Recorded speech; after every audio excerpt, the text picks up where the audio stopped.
Hello, one and all. Mucho gusto. This is the 80th edition of the Gabby Mac Project. Come on in, sit for a while. Damn. I just got back from being out of the country for 28 days. 28 days I spent in South America. Colombia to be exact. And it was a beautiful experience. But anyway, I come back to these YouTube streets and what do I hear?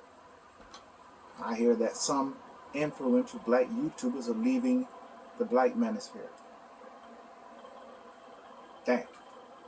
Brother just can't take any time off without the world going to hell. So, I just wanted to find out what was going on. So, this is what I found out.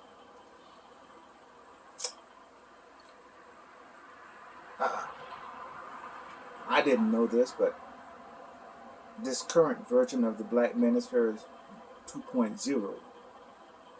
The first one was coming around in 2009, I think they said. But this new version was the baby of O'Shea Duke Jackson, the Angry Man, and Obsidian. And they wanted to create a spot, a space where black content creators could focus on present-day issues that were of concern to the rank-and-file black man.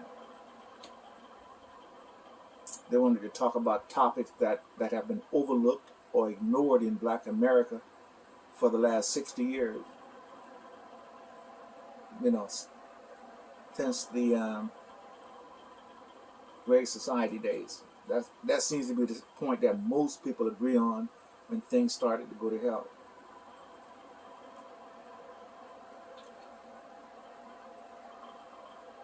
In the early goings, as I understand it, the Black Manosphere was telling men that they had to do better. Get better educated, improve their finances, get themselves in shape, and marry the right woman. Not just any woman, the right woman. And that was all well and good.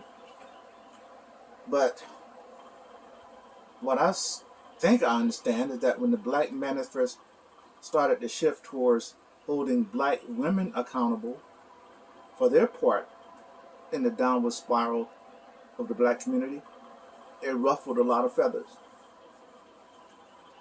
And the second thing that the Black Manosphere got into a lot of trouble was they began talking about relationships. And that is a very difficult conversation to have, at least an honest conversation to have.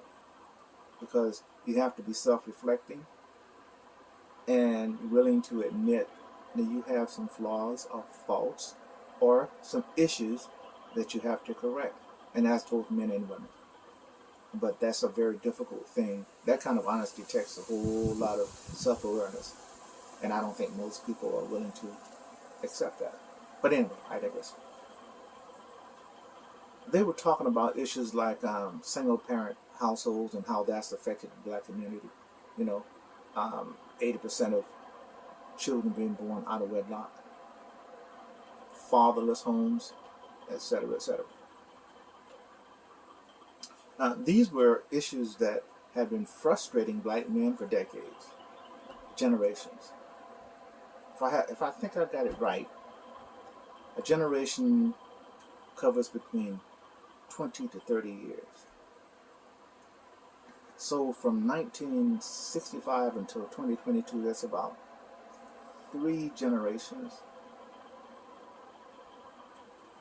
3 to 4 generations, depending on what formula you want to use. But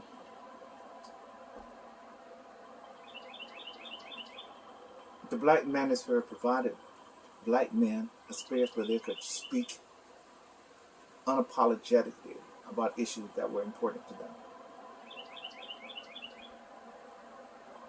Now, while the Black Manosphere was growing, there were some content creators who became very successful, and they were making a lot of money.